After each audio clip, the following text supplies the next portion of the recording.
most of you would know, who are here would know already the story of and the history of this series of lectures that were initiated by the students of the University of Cape Town to commemorate the legacy of Thomas Benjamin Davie, who was the Vice Chancellor of the University of Cape Town from 1948 to 1955, who championed the cause of academic freedom, as well as the principles that undergird free speech and protection of the academic space from undue interference. So this is quite an important lecture.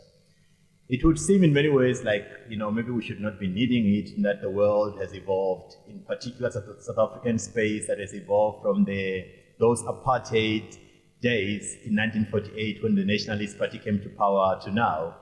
But what is really true and obvious now is we probably need such reflective space even much more than we may have done many years ago.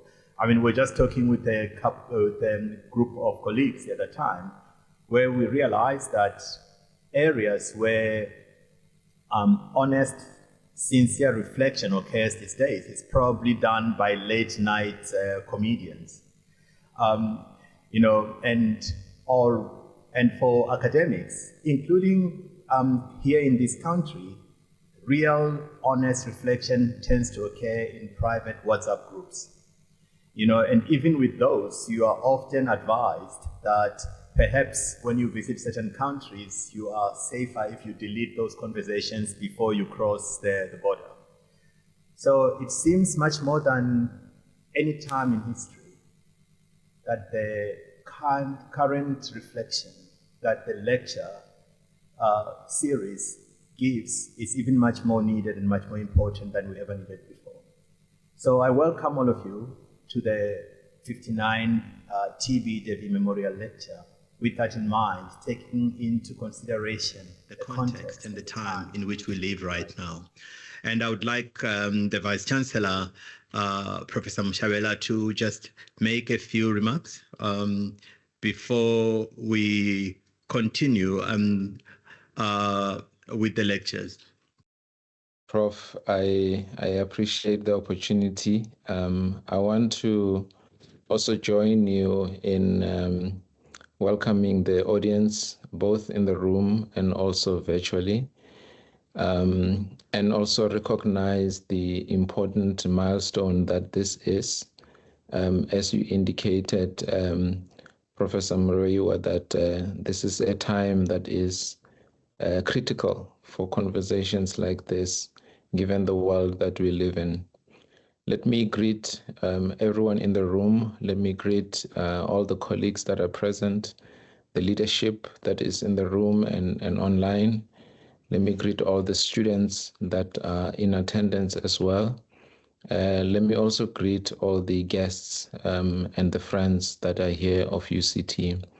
I also want to specifically greet members of the Academic Freedom Committee at the University of Cape Town, and thank you for the work that you do in continually bringing us these prestigious lectures every year. And every time we have them, they really make an impact in our lives and in the life of the university. And I have no doubt with the guest that we have today that this will be another major milestone.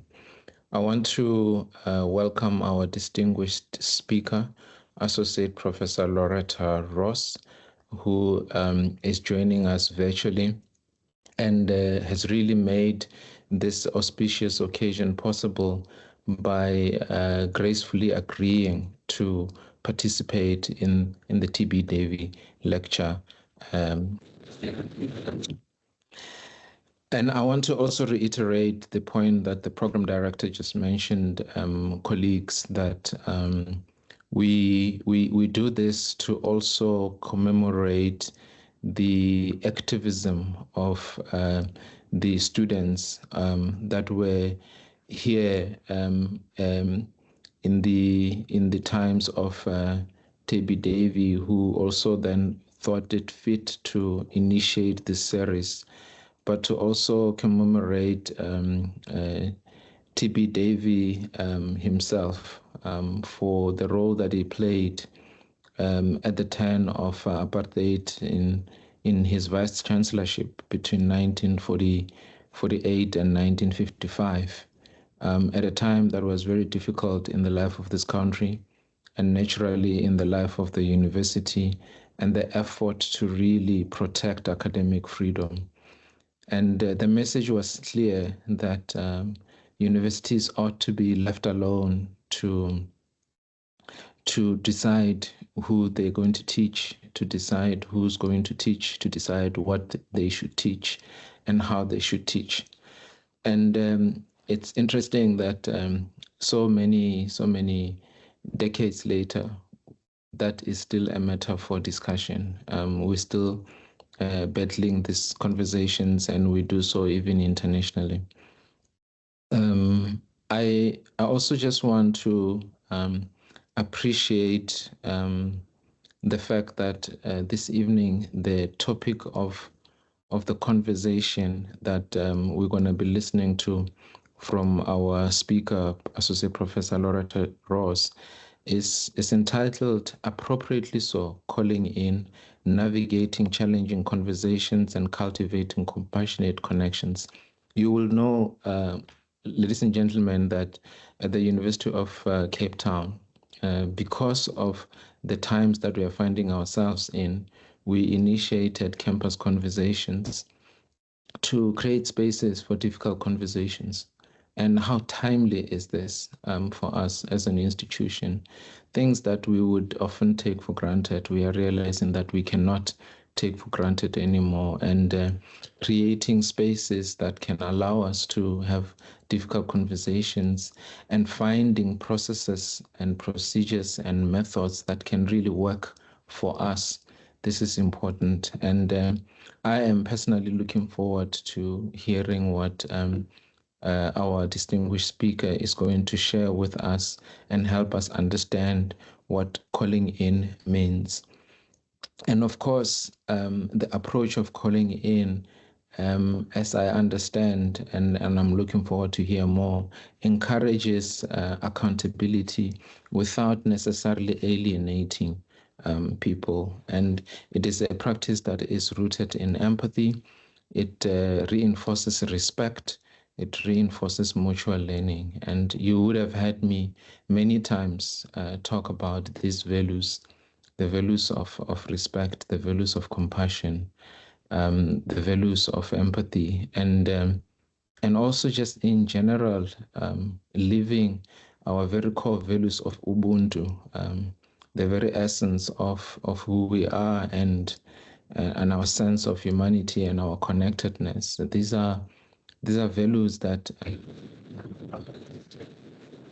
been with us for a long time, and I'm trusting that we will really resonate with the wisdom that Professor Ross is going to share with us.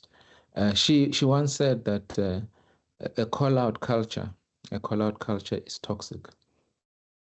And as opposed to that, she said, the calling in culture is transformational. And this evening, we really gather to drink from her well of knowledge on the subject of calling in. We're really looking forward to it. We're looking forward to the practical insights that she will share with us. And I hope those of us present here and those who are going to be listening even virtually and those who are going to watch this recording at a later stage, that we can take to heart the lessons that we hear. We can talk about it. We can debate about it. We can think about how it can apply to our own environment.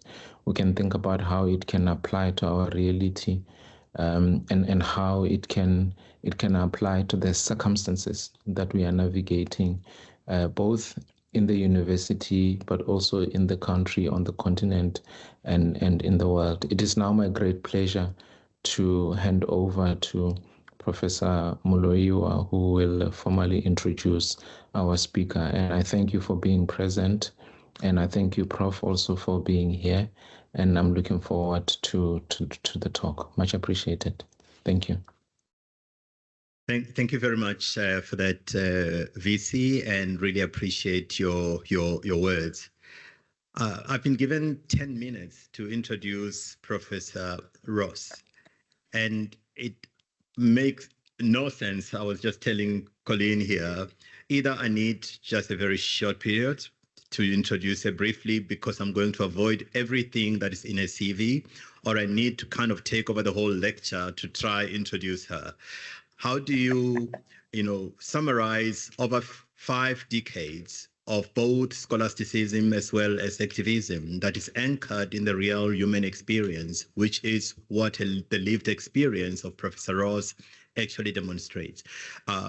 Both an activist and a scholar, she's done a lot of work that engages in the real lives and anchored in the real experiences of people that very often were in the margins of society, and has championed their cause throughout her whole life, and using both what is regarded as civil engagement and activism as well as scholasticism to engage with those areas.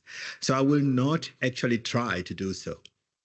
So Professor Ross, as I mentioned, is both an activist as well as a scholar. She's an associate professor at Smith College. She has, as just an example of the work that she's done, was awarded the MacArthur Fellowship in 2022, the award that is otherwise known as the Genius Award that seeks to both recognize as well as continue supporting innovation in terms of scholastic engagement. You would also probably know, if you have chosen to Google her, know that she had actually inducted into the National Women's Hall of Fame. And if you know the luminaries that sit in that space, you'll actually understand what she has done and contributed, not just in her own home in America, but also internationally. So I'll leave you to spend all the time Googling than for me to try reiterate what you can find for yourself. But I think it's important to note, which is important for me to make you aware, that what her life and scholasticism indicates is a denial that scholasticism and academia can exist in a vacuum that tries to pretend that academia is some sterile pursuit that is objectively pursued in some academic ivory towers, without dating itself in the real issues that actually plague our society and the world. Her life says that cannot be done and is not possible. Her life is anchored, and her scholasticism shows that, in the histories of real lived experiences, the experiences that even today, as a grandmother and a great-grandmother, she transmit into new generations, the lived experiences that she herself gained from her grandmother and a great-grandmother, if you ask her. And those go back with stories that move from daughter to daughter, going backwards and coming back to this continent where ultimately our ancestors came from. And even with her own life, her undergraduate time, being involved, for example, in the South African support project that ultimately led her to coming back again to this continent, where her story mingles back again with that of the continent, where she saw part of the hope that the project she was involved in as a student was starting to show some seed of bearing fruit in the first 1994 elections, where she came to the Eastern Cape as an election monitor, going to see people in prison cast votes for the first time, where they've never been allowed to do so in hundreds of years.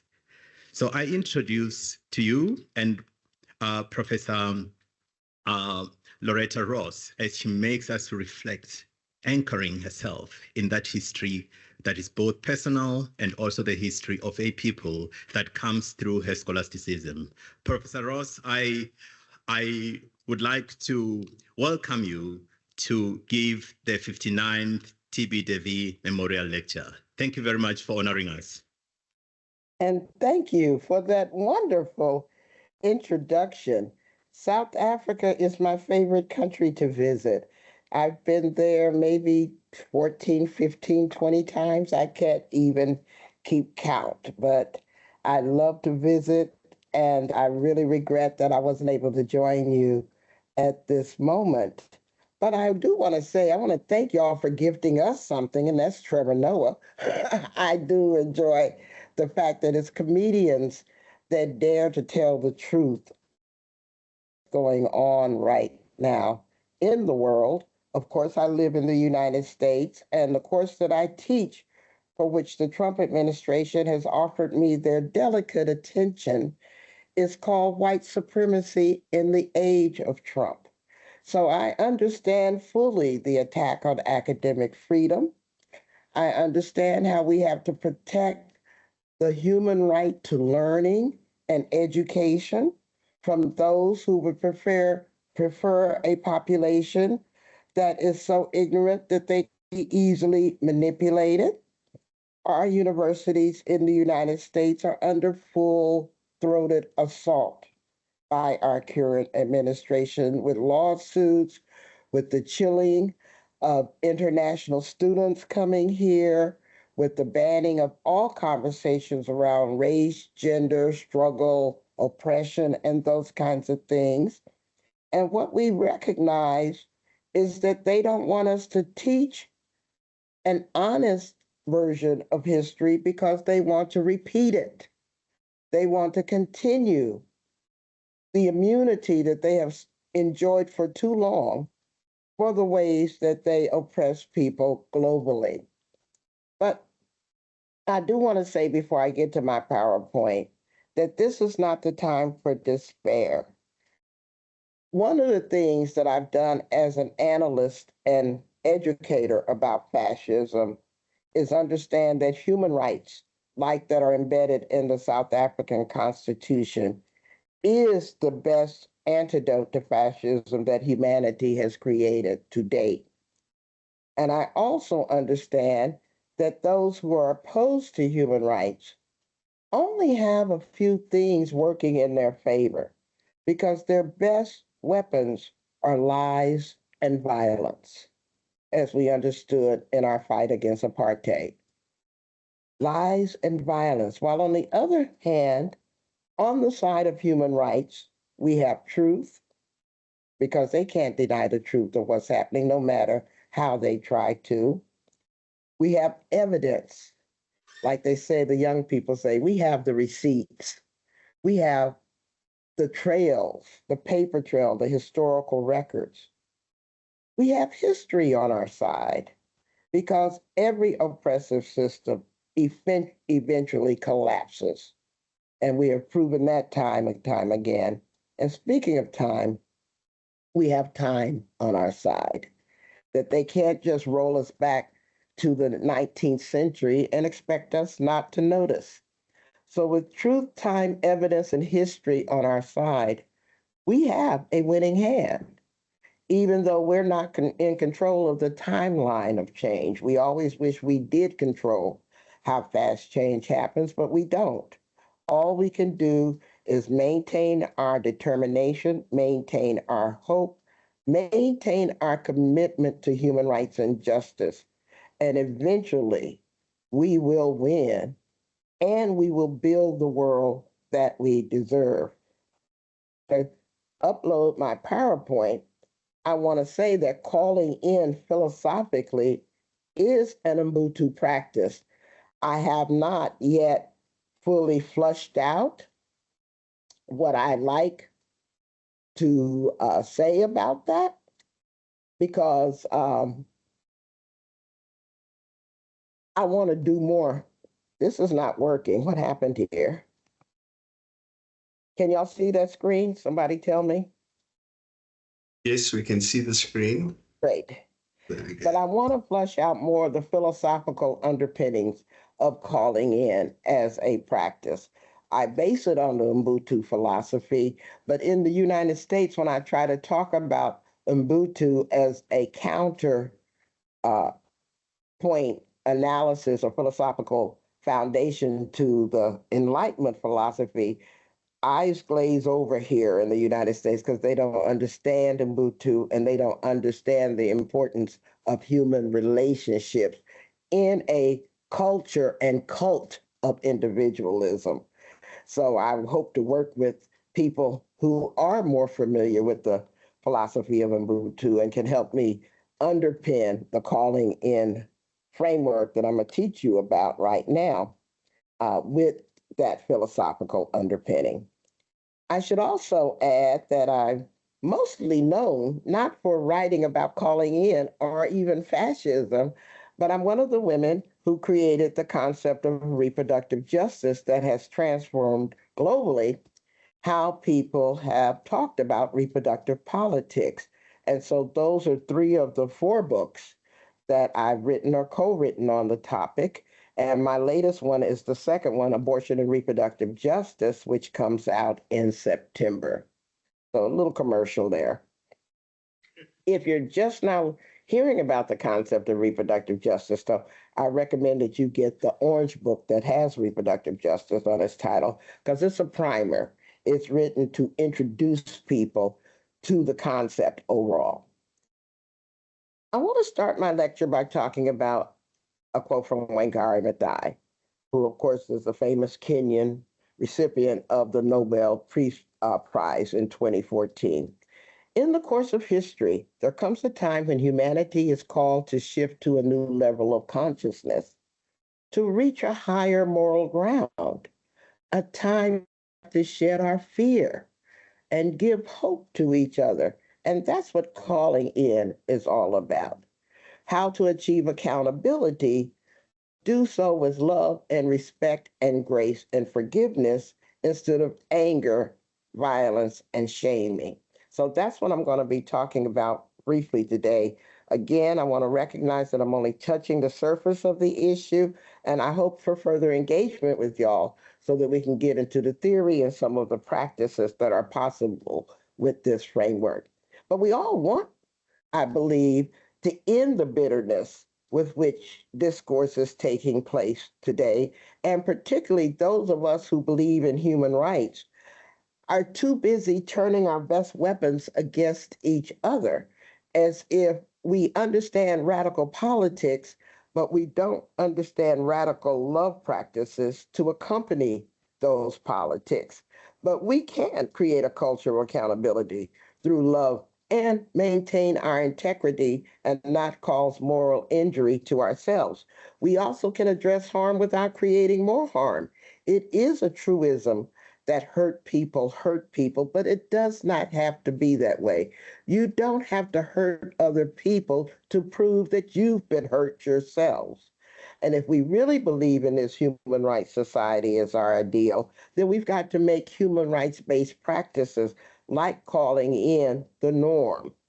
And if we want to bring more people into the human rights movement, even those people that we'd rather cancel, we're going to have to make it fun and welcome and informative to join the movement, not punitive and censorious and jumping down people's throat because they don't know the latest word or the latest TikTok trend where you're supposed to say unhoused instead of homeless, or worry about getting people's precise gender pronoun together just as they're transitioning to all the other different pronouns, those kinds of things. Because we need to work to ensure that working to end oppression should be fun. I know what we go through is not often not fun, but my mentor always used to say, fighting Nazis should be fun. It's being a Nazi that sucks. And if you lose that perspective, that you're supposed to be creating possibility, joy, and hope, not giving in to despair and making people feel miserable by trying to do the right thing, then you are part of the problem instead of the solution. So that means that how we do the work is as important as the work that we do.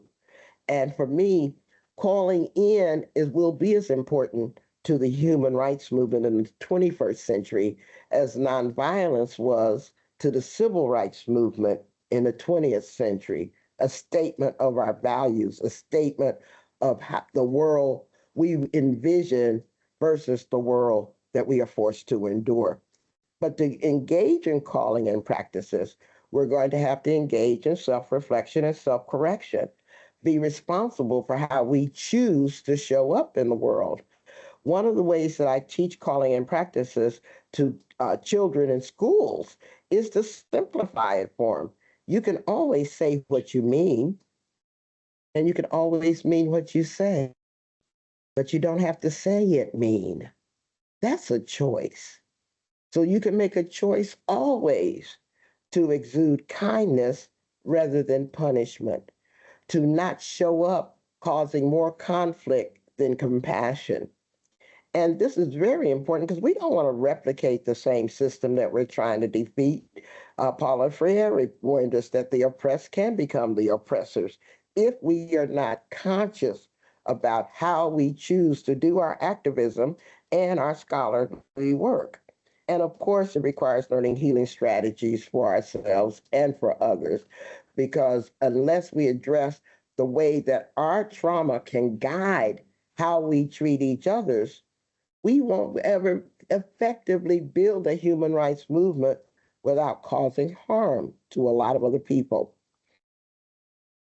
This is probably unnecessary for a South African audience, but I find for a US audience, this is vital because only 7% of the American public has ever heard of the Universal Declaration of Human Rights. And so we have intentionally forbidden people in this country from learning of what their human rights are. And obviously, I'm part of the women's rights movement with my work on reproductive justice, but I'm disabled, so I'm part of the disability rights movement. I care about fighting racism, so I'm part of the civil rights movement. And I care about all the issues on this page. And I didn't even have enough space to put enough arrows on the page for all the issues that I'm concerned about. But I use this chart to demonstrate to a US based audience that if we're all part of the same human rights movement, then we cannot do our work in a way that violates another part of the human rights movement. In other words, I can't work for women's rights in a way that is homophobic and increases transphobia or homophobia. I can't work for civil rights in a way that's anti-immigrant without creating contradictions within my own movement, and on and on. So what we are is a compassion justice movement working towards human rights. But that means how we do that work is as important as the work that we do. To address the call out culture that I belatedly noticed only about 10 years ago when I got on social media, I confess, I'm in my 70s. I don't always pay attention to what's happening with tactic or TikTok or whatever it's called. But once I noticed the call out culture and I started asking young people what they were doing about it, almost every one of them said, no, I don't know if we can do anything about it. And so I started analyzing the struggles that I had been through in the 70s and the 80s and found out that within our struggles, we had to learn to turn to each other instead of on each other, as Reverend Lowry used to tell us all the time. And so I analyzed that and created what I call the 5 C's continuum, which is calling out, canceling, calling in, calling on, and calling it off. And I'll explain those in brief detail next. I don't know what calling out is. That is publicly shaming people for something that they've done that we think they need to be held accountable for, and we're choosing to use anger, blaming, and humiliation as a way for people to change their behaviors, their thoughts, and it is an accountability process. But the problem with calling people out is that once you've done that, you've basically invited them into a fight instead of a conversation. Because once you publicly somebody, they have no interest in continuing a conversation with you. And that's just a human reaction. So the calling out process, by definition, thwarts its own goal. And I can understand why people are devoted to the concept of calling out, because that the human rights movement has used as our favorite tool. But what people don't understand is that even as a human rights activist, calling out is your tactic of last resort. It's not the first tool that you take out of the toolbox, because once you've gotten to that last resort, it's inevitable that you're engaged in a fight. And so it's not the best tool for corrections for people with whom you want to work with or need to have conversations with. The ultimate calling out is canceling somebody. That is when you think what they've done is so egregious that you want to make sure that they get severely punished by losing their job, losing their platform, or at least taking a severe hit to their reputation. Except there is a philosophical contradiction in canceling people, and that is that you end up replicating the tactics of the same prison industrial complex that human rights activists want to fight. Because what do prisons do? They silence people, they exile them, they dispose of them like they're a used tissue. They do not want to hear from people who have been incarcerated. And so, unless we're going to act in that very oppressive role, we need to reserve uh, our canceling impulses for those things that have been offered to a chance to change and choose not to, like corporations or governments or even individuals or associations where they've been offered a chance to do the right thing and they rebuffed every chance to do that. Then maybe canceling them is the best and last resort. Calling in is not the opposite, though, of calling out. It is also an accountability process. So that's why it's not the opposite. The opposite would be the lack of accountability. But it's a choice to have difficult dialogues with others, whether you do it publicly or privately, while you are able to maintain your composure and respect their right to have differences of opinion. And the reason they're going to have differences of opinion is because every human being has been through something differently. And so, because they've had different lived experiences, they're going to think quite differently about a whole lot of things. And so, calling in is learning the techniques of building a container large enough to deal with all this experiential diversity that we have in the world, while at the same time maintaining your moral compass and center and understanding what rights and values you stand for, but allowing the possibility that there are other perspectives on the same issues, and not everyone who holds a different perspective should be demonized simply because they don't agree with you. So sometimes, though, whether you call people in or out, you don't want to invest your time and attention into someone else's growth. And for that, we talk about calling on. That's when you want people to do better, but you're basically saying, but I'm not going to stand around and give you my attention or time for you to do that. So a classic calling on and would be for someone to reconcile those great statements around inclusivity and diversity and equality on their mission statements, while their internal practices can be quite contradictory. In fact, all of those wonderful statements. So people need to reconcile their outer behaviors with their inner processes. In other words, a lot of people think they are much better on the inside than they practice on the outside. And so calling on is that reconciliation process. But you're not going to give them the time to help them do that, because you're not going to do that in voluntary, emotional, and integrity labor. And then the fifth C is your disengagement strategy, calling it off. That's when you're choosing to say, I don't have time for this, whether it's in person or online. I'm not going to invest my time in trolls. I'm not going to invest my time in liars. I'm not going to invest my time in people who are not arguing in good faith, who are cherry picking their facts, who are basically switching positions so fast that they're just invested in winning a fight. They're not actually interested in honest dialogue. So, having analyzed this continuum, I want to give you some examples. But before you start calling people in, you have to take a deep breath and pause because you have to regain and maintain your composure. And by the way, this is not some rocket science. If you've ever parented a child or dealt with a difficult boss, you already know that you need to put yourself on pause before you blurt out the first thing that comes to your mind. Because if you parented a child and you blurt it out, that child is going to be in therapy for the rest of their life.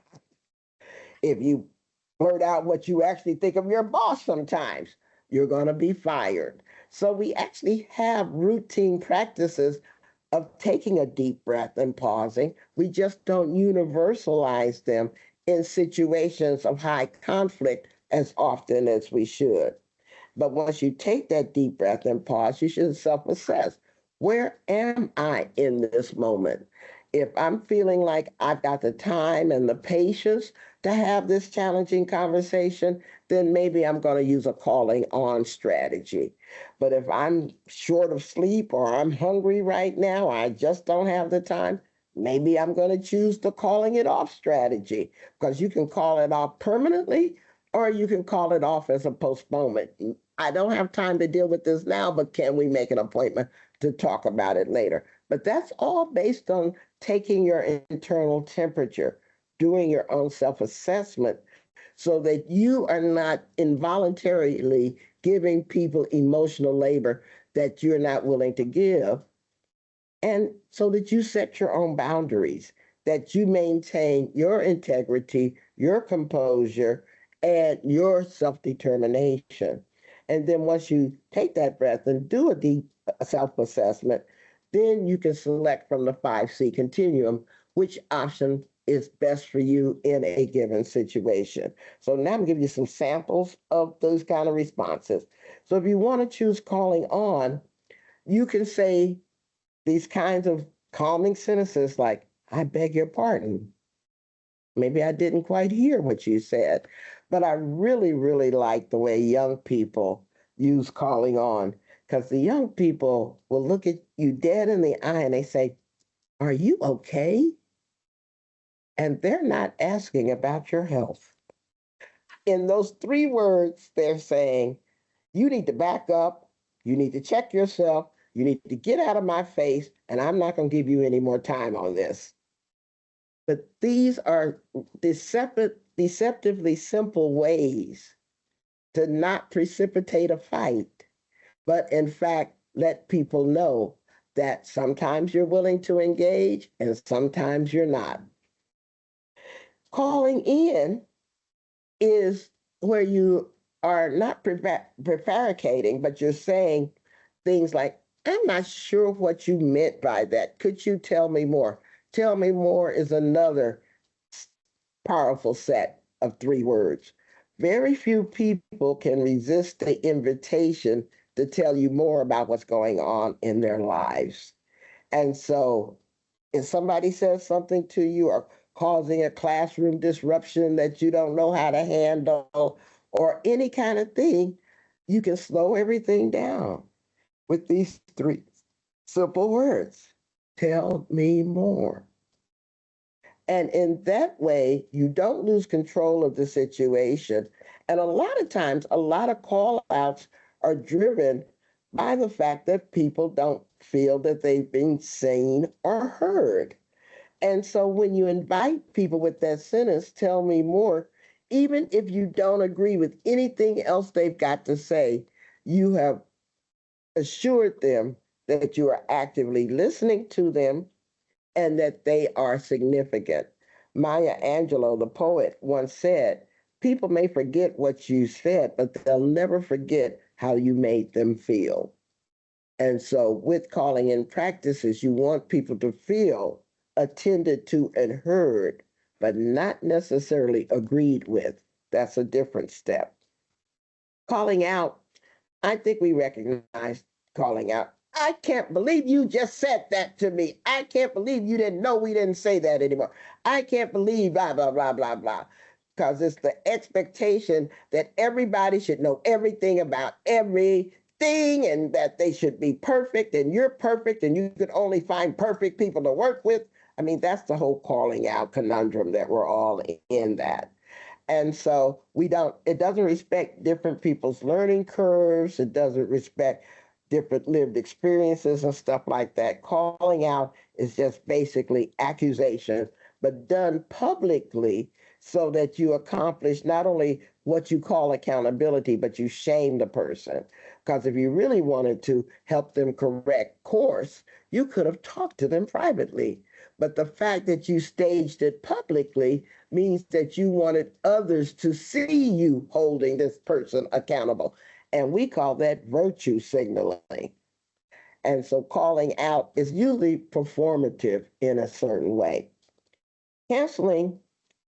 Calling it off is again engagement strategy, where you're saying, I can't engage with this right now. I don't have time to deal with this, or I will never have time to deal with this.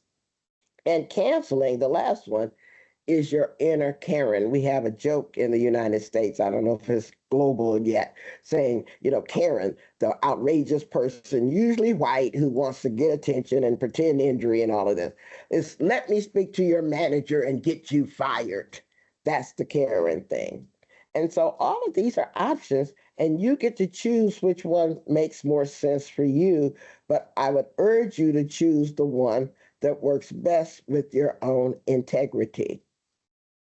And there's a reason that these callouts happen in academic, workplace, and movement spaces, because we've got to remember that the callout culture is the result of white supremacy, capitalism, and patriarchy. It's not accidental that people act like this.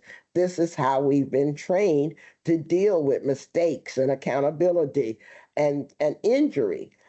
And white supremacy, by the way, I have to stop and define. White supremacy, as I'm using it, is a body of ideas, an ideology. Whiteness is just an identity, like blackness, like any other made up identity that arranges a racial hierarchy. And so it's very clear that not all white people are white supremacists, and sadly, not all white supremacists are white. And so I always want to stop and explain what I mean by the concept of white supremacy, because it's not useful to deal with a lot of unnecessary white guilt and all that kind of stuff. But the reality is that no one is immune to these systems. No person is safe. Is safe and can say, well, I've escaped internalizing all of this pathological stuff that's going on in our societies. And there is no safe space. And people hurt people's feelings all the time because we make mistakes. And so we make a mistake when we guarantee a safe space for people, when we guarantee that they will not be discomforted by things that they need to grow and learn and things like that. And of course, we get frustrated, angered, upset, and annoyed. But we're trying our desperate best to make this awful situation better.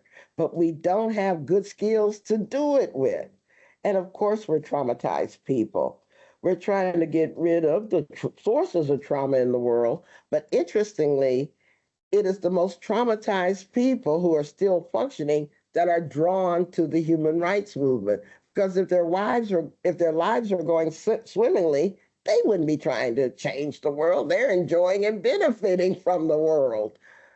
It's those of us that have been oppressed, that understand our pain and don't want to have anybody else experience that pain, who are drawn to the human rights movement and to spaces that try to end violations. So we should stop being surprised when the majority of the people that we have to deal with are trauma survivors.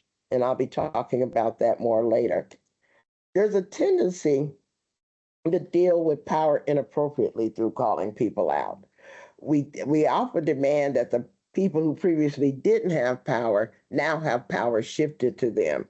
But the reality, like Paulo Freire warned us, is that the oppressed can become the oppressors. And so if all you know is living a life of being abused, is very likely that you will replicate those same practices if you get power. But this is also based upon a scarcity-based model that sees power as a limited commodity where we instead of having power over, we should be seeking to have power with others, to share power. And if this power is jerked away from one group, as I saw with the white minority of South Africa, it's going to create a logical resentment of the loss of power, even though the resentment was based on a faulty set of facts. I had so many conversations with white South Africans about how they thought that the election of Mandela was going to ruin the country, blah, blah, blah. I don't have to tell y'all that. Y'all hear that every day and stuff. And so if we don't understand how to talk about sharing power and having power with people, then it is going to feel like a power loss. And then there's this fear of people who have used power to oppress others that they will be treated the same way. And so they're going to really fear retaliation. And then when we try to impose democratic power structures, shared power structures, we end up sometimes in these false solutions where we disguise the power instead of acknowledging it. And we get into a lot of faux democratic practices like, oh, well, we don't have anybody who has more power, who makes more money. It's all democratic. It's a flat hierarchy. And that's not true. And then sometimes it gets into mob mentality or mob rule. So if you want to deal with power appropriately through calling in, these are some of the things you want to do. Again, you want to shift from a power over to a power shared approach. You want to amplify each person's power and use an abundance framework to do so. There is enough to go around. There's enough power to go around. There's enough resources to go around. The problem is that both power and resources are maldistributed, but that doesn't mean they don't exist. We have to intentionally work to avoid the perception of loss. In other words, help people understand that by giving up their right to oppress others, they will actually grow and benefit from it. The Buddhists say a lit candle loses nothing from lighting another. And that's the perspective that we need to have, and show how people who previously did not have power can achieve improved self-growth, but not without replicating the very oppressive system that they just overcame. And we really need to work on these skills using calling in practices. But before I get to what calling in is, let me talk about what it's not, because a lot of critiques of it think that it's just a kindness or civility lesson, when it's much more complicated than that. It is not about being respectable so that you can be accepted. You can bring your authentic self to any of this work and at the same time show up in a way that radiates kindness, radiates compassion, all of that.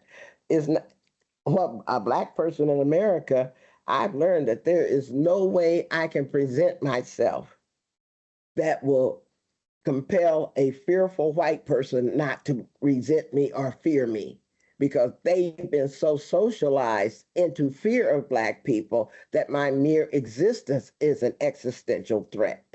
So I could be singing, I could be dancing, I could be kissing, I could be taking care of their babies. It doesn't matter. They are still in this perpetual state of socially induced fear. It's also not about suppressing righteous anger. Anger is good when you address oppression, but it shouldn't be used to incinerate you from within. It should be manifested at outrage against injustice instead of outrage and anger against people. It's not about ignoring harm. It's certainly not about making white people feel comfortable. They can be work against white supremacy as well as anybody else. It's not a civility lesson, things that you should have learned in first grade. And it's not about failing to hold people accountable or being inauthentic.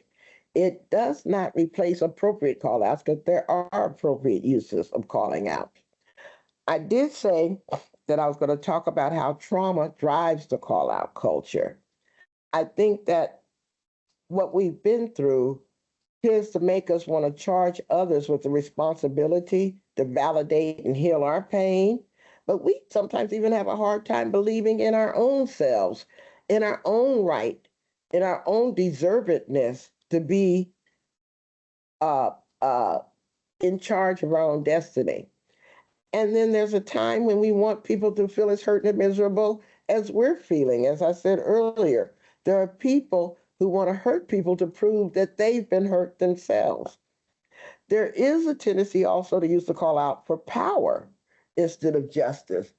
I know that when I was much younger and had a chance to exclude white people from something I was doing, I leapt at the chance to do that because I had felt so racially oppressed myself that I thought I was justified in turning the tables. But I learned then that I was using my power for revenge instead of justice.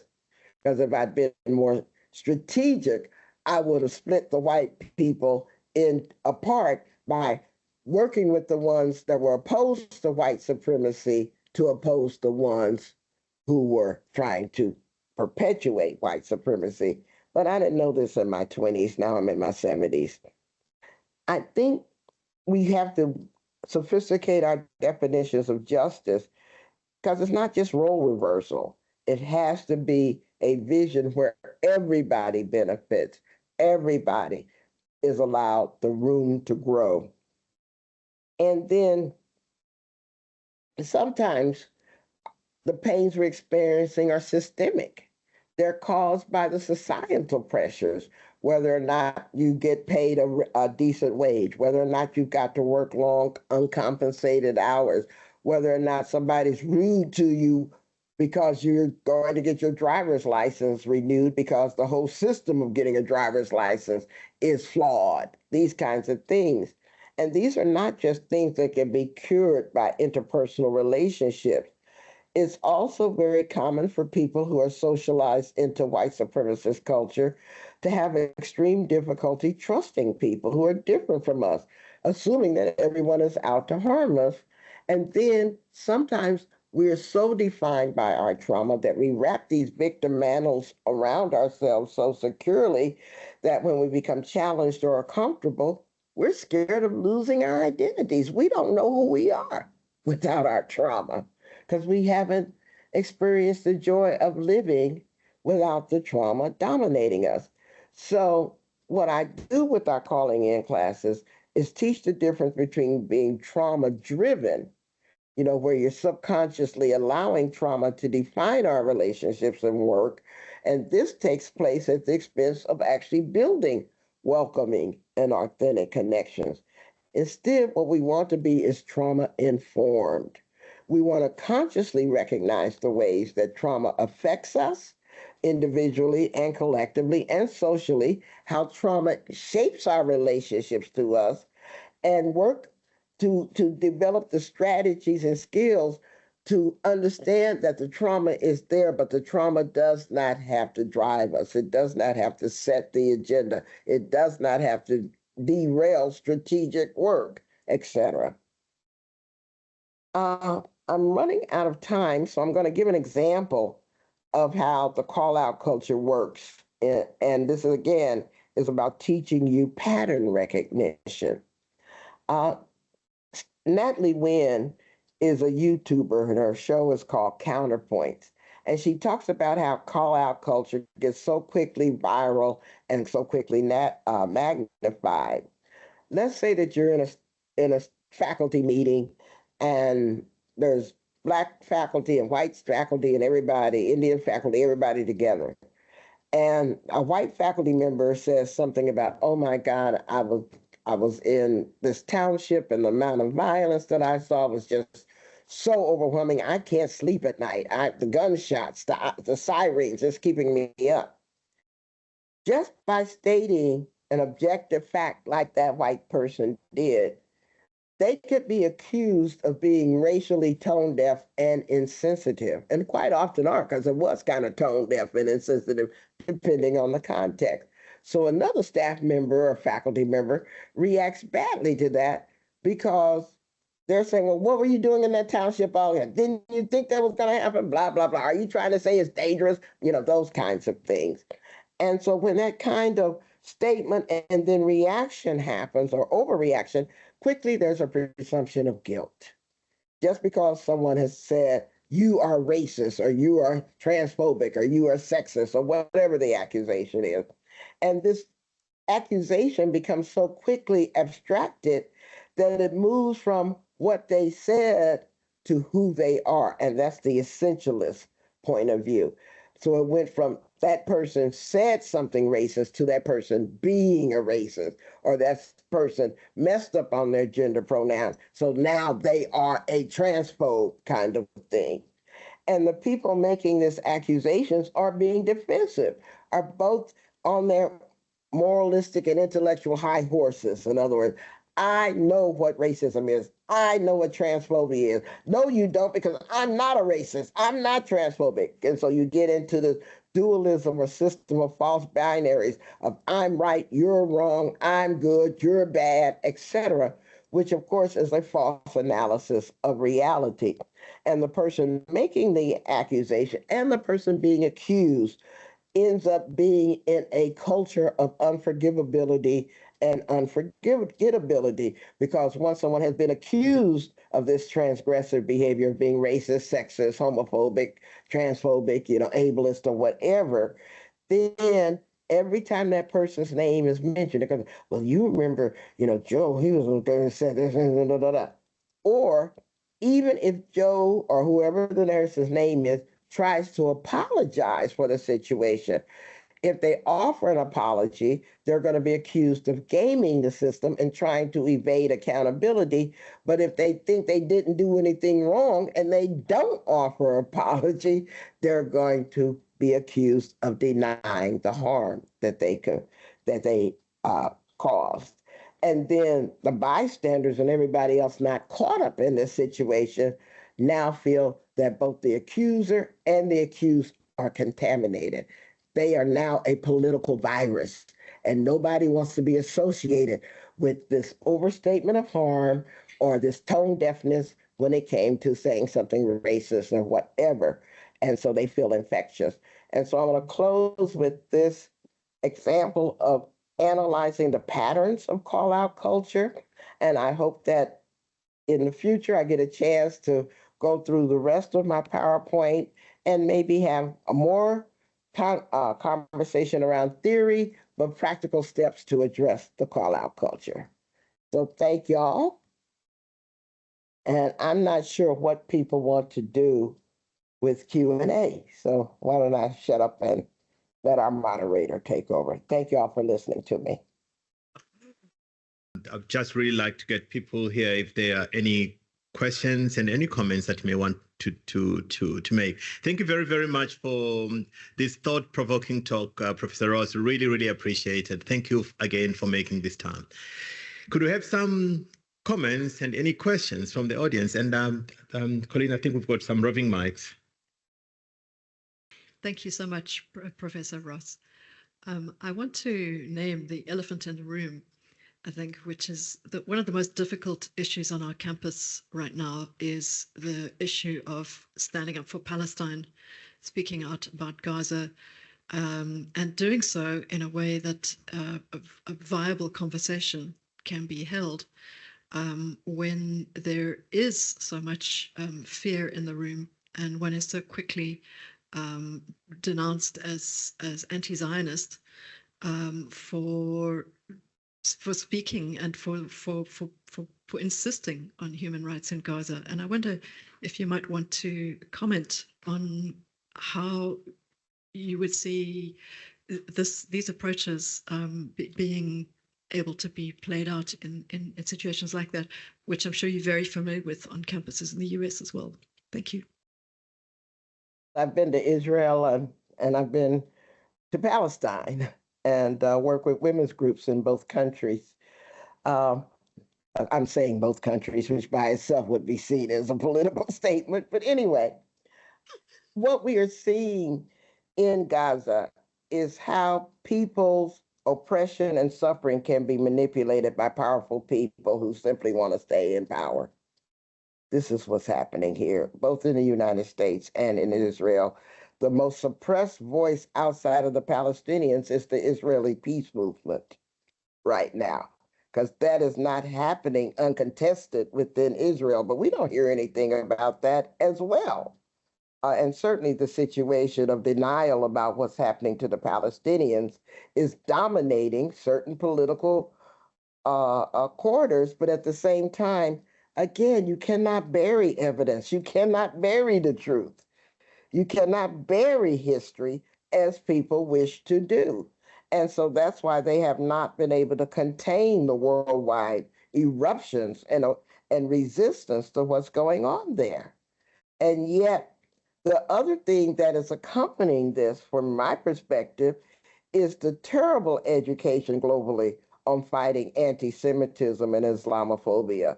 So, this is also taking place in the context of people who are ill educated by how dislike of how a country behaves can translate into disliking and negatively thinking about the people who are held hostage by that country, like, disliking everybody in the United States simply because Trump is elected, that kind of thing, or disliking every Israeli because Netanyahu is in power, or when Arab, all of these things. So it's a very complicated system, but it is being weaponized worldwide to destroy any kind of dissident culture to oppressive power systems right now. Thank you. There's one question online here, Professor Ross, that asks, what should university leaders do to encourage a culture and practice of calling in rather than calling out within the university environment? In my book, Calling In, How to Start Making Change with Those You'd Rather Counsel, I actually offer two concepts that I call advanced understanding and advanced accountability. In other words, you can create a calling in culture in your classroom in advance of need, and then you can also have calling in accountability even after a crisis has erupted. There are specific techniques that I offer in my book and would be more than willing to talk about.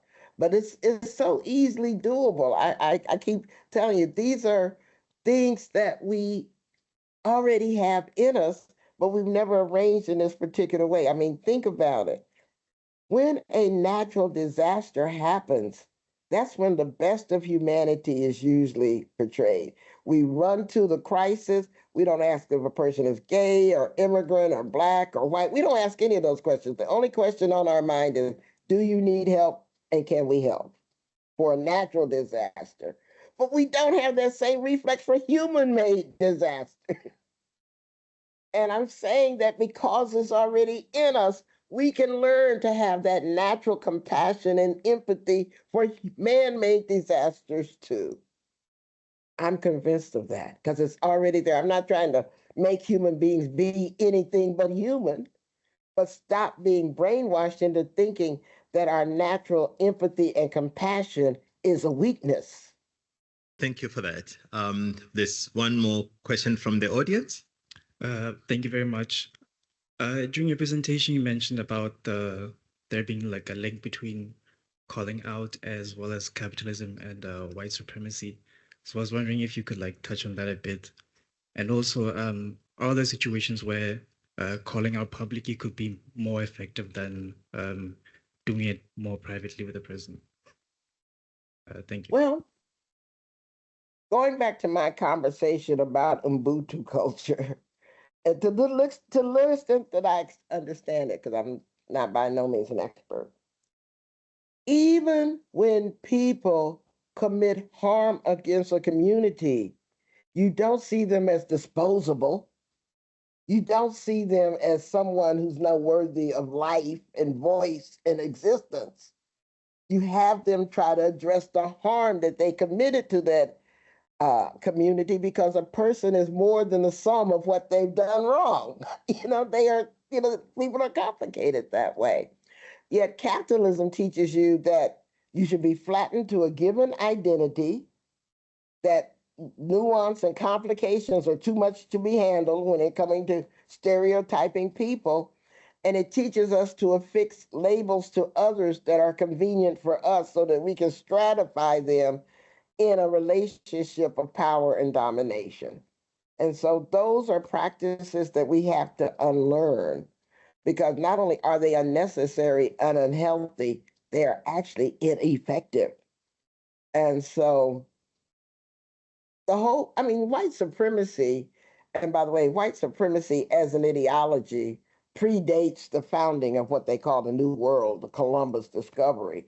I mean, it happened with the demonization of Jews, in the medieval times when Judaism went from being a religion to a race.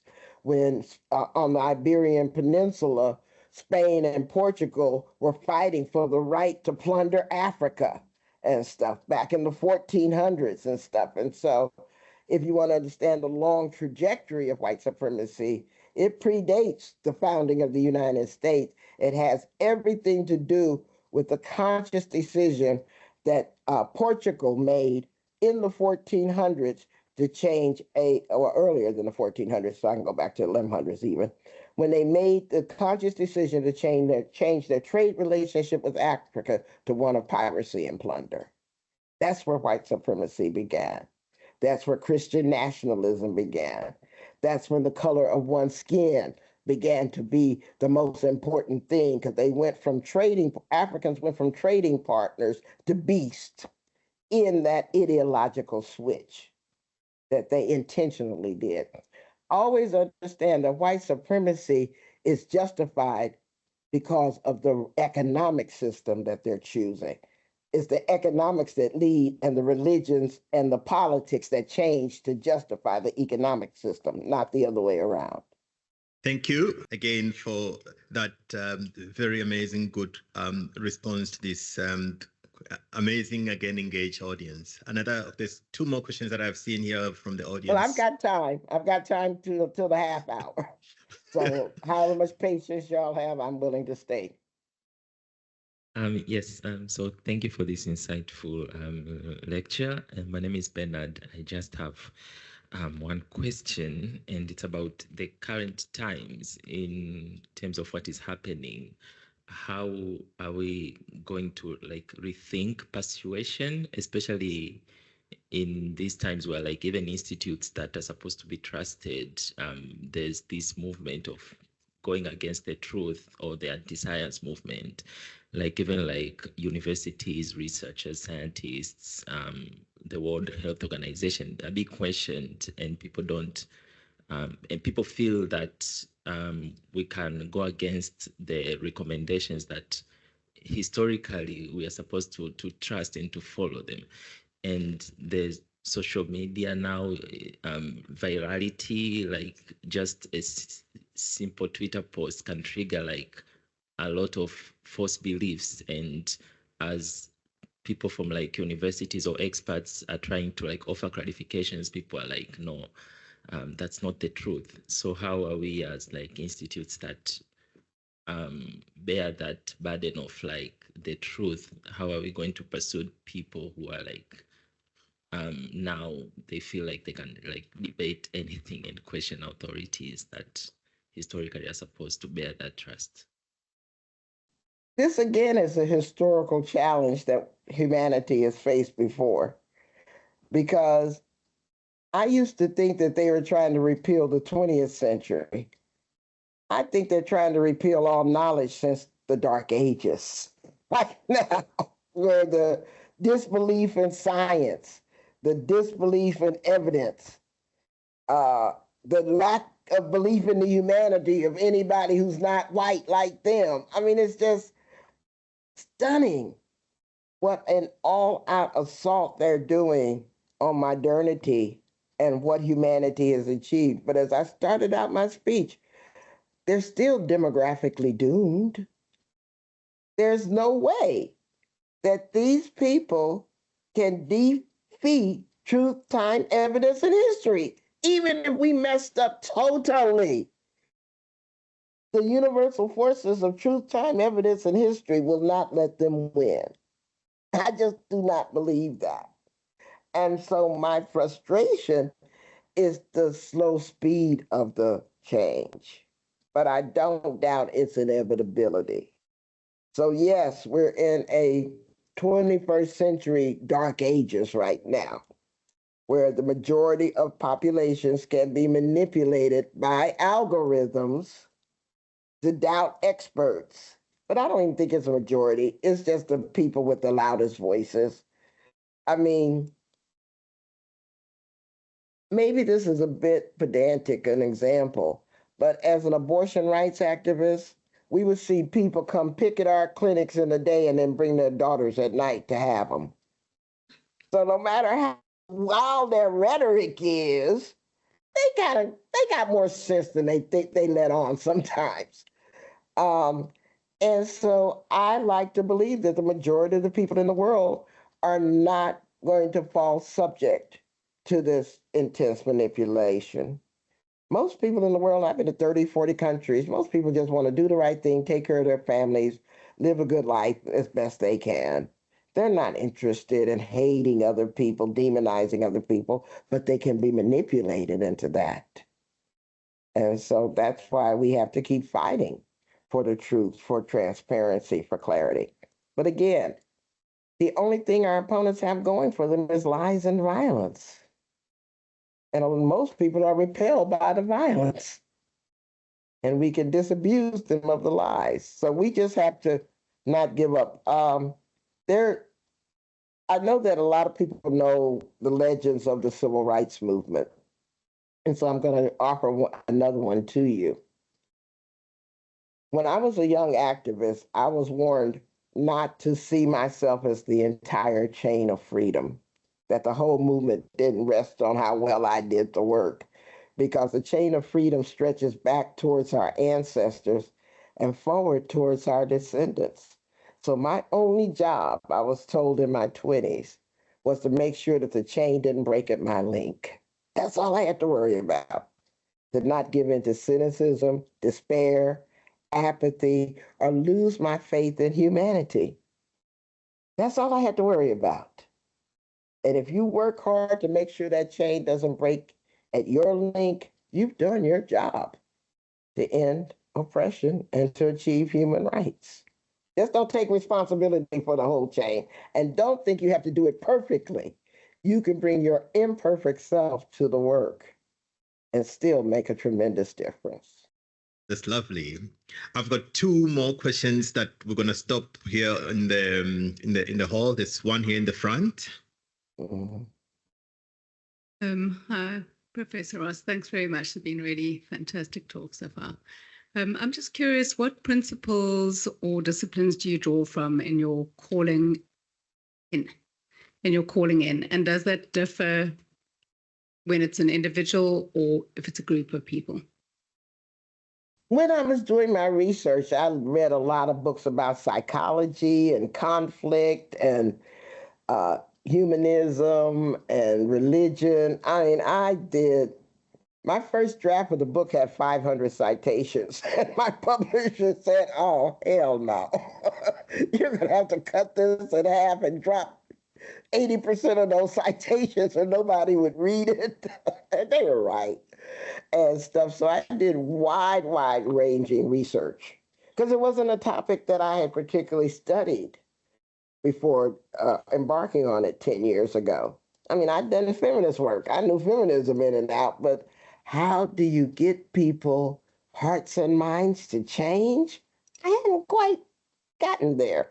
And I majored in chemistry and physics, so I'm a STEM girl. I'm actually not a natural humanities girl. And so I had to do a lot of research and found that it is an eternal problem getting people to treat each other with more kindness. This is not an original thing. I mean, the original definition of a call out was inviting somebody to a duel and shooting them. And so the only difference now is that we've got better toys, but we got the same old rabid human emotions guiding them and stuff. And so doing that kind of intense research, and not only research in an academic thing, but then I kept road testing it in my activist communities. Because before I started writing the book, I pulled together 100 students to ask them how call out culture was affecting their lives. And they were the ones that were so happy because they're walking around on verbal eggshells, afraid to say the wrong thing for feeling that they're going to be blasted on social media and stuff. They're far more vulnerable to it than somebody in my, like me in my 70s, where I could care what it says. I don't care. But they do and stuff. And so my research was comprised of both, what you do with looking up books, writers, and authors, but also testing it out in community discussions. And I still teach calling in classes online, and for $5. I don't know what that translates into rand, but $5 you can go on my website and you can join our ongoing calling in classes, about the price of a cup of coffee. Thank you. Got the last question here in the venue.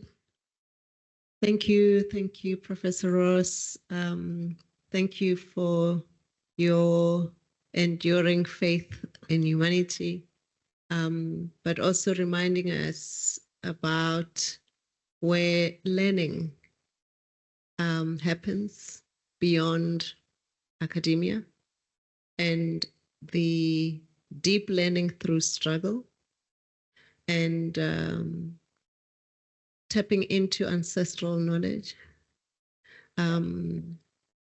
and affirming the enduring philosophical and ethical proposition of Ubuntu. Yes. And the humility with which you do that, inviting conversations with others who continue living on this continent, to extend your understanding. I have a question in relation to what you've reminded us of in terms of the repertoire of emotions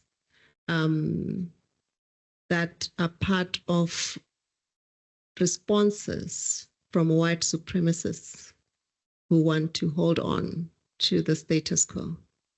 Often we talk about shame and guilt, but you've reminded us of the less talked about emotion, which is fear. And I'm asking if you can share with us a situation where you called in someone in fear who acknowledges that they see threat, even just by the existence of Blackness. I teach about white supremacy because I was the only Black woman, the only Black person and the only woman who ran an opposition research center studying fascism in the 1990s. And so that allowed me to take not only a US, but a global view of the rise of fascism. As a matter of fact, I came to South Africa to interview General Viljoen, I think his name was, for the AWB, way back when, before Mandela got out of jail and stuff. I think, I'm sorry, you sound like you want to say Eugene something. Terreblanche? That Eugene Yes. Terreblanche? Eugene Terreblanche, yes. And so I analyzed way back then that it's a peculiar combination of fear and envy that drives the white supremacist thinking. And the only way to effectively counter it is to take the old African approach or the Native American approach and see them as all your relations. I mean, humanity was born in Africa, so by some definition, everybody's a cousin. And we have to get them to remember that and think about it that way. I mean, your cousin may not be like you, but that doesn't mean they're your enemy. You know? what we see as whiteness is a scientific mutation. And even their own scientists are saying it, kind of thing. But it really has to dictate our attitudes, because you cannot successfully talk to people consumed by fear and envy unless you address the very real pain that's behind that fear and envy. You can't ignore it. You can't say it's illegitimate. You can't dismiss their very real suffering just because you don't agree that it has a legitimate basis, because then you'll never be able to reach them. And that's what I found in my decades of work. I take their suffering seriously, even though I don't agree with the causes of it. And I certainly usually don't agree with their solutions for it. Thank you. Thank you very, very much, Professor Ross, and really, really appreciate the time you have invested into this evening and preparation for this. I will let you conclude by just responding to two comments that we have online that I can see here. One was asking you to just say a little bit more as you conclude on what you mean by calling in accountability. And the second part is just someone reflecting on the difficulty of responding as a community when you lack consensus as a society, as a group. How do we speak out as an institution when we are not all on the same page, and that we end up with silence instead of any meaningful response speaking about human rights? Can you, as you conclude, can you just address those two areas? Okay.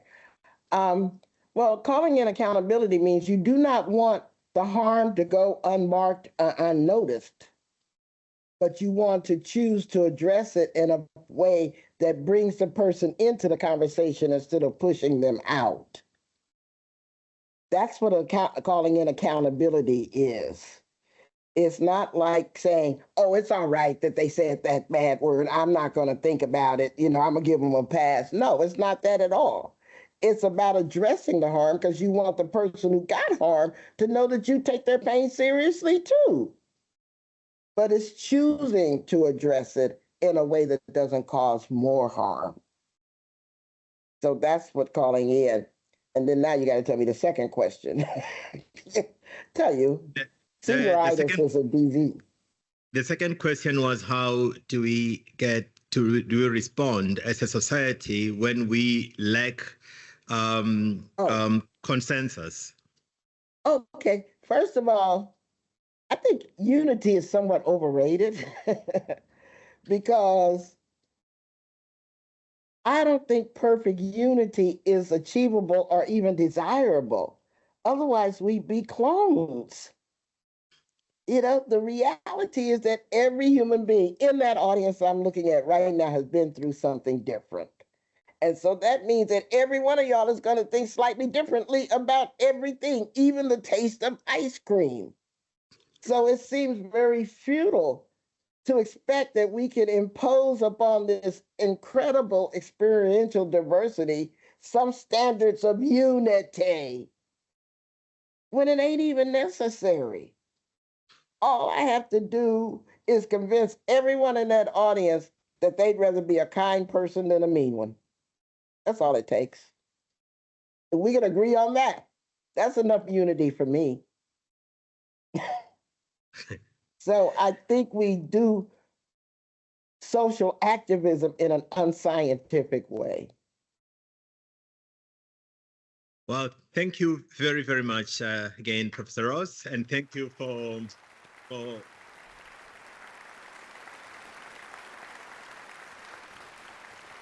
Y'all are very welcome. I'm sorry I've got to go. Bye-bye. No, thank you. Thank you very much. We really appreciate you making the time to make that. And I think she's gone now, but I've already thanked her. So thank you very much to all of you for coming this evening. I don't really have much to say, but I think for me, what really I found amazing was the kind of engaging with power and how much power is core and central to that. Some of you who probably have cared a bit about ancient history will remember the Peloponnesian War that Thucydides covers in the year, I think it must be around 431 to around 404 BC, in which the war between Sparta and Athens was raging. And what is interesting is one part in that war, I think it must have been around 416 BC, in which Athens seeks to take over the island of Melos. And in this, and it's a very interesting narrative because it's written in the form of a dialogue, and it exemplifies that power dynamics and power as the only justification for acting in any way without any moral space. And that's something that we need to kind of worry about. You probably remember how the dialogue goes about how the Athenians tell the Melians, you know, we shall not trouble you with any specious pretenses, either of how we have a right to our empire, or that we are attacking you now for any wrong that you have done. In fact, they say, we shall not trouble you with any long speeches that will not be believed, since you and us know that right, as the world goes, is only a question between those with equal power, while the strong do what they can, and the weak suffer what they must. And it's in that space that I think we need to really think about what that means in our context right now. Should I stop? I'm happy to stop. There's refreshments outside.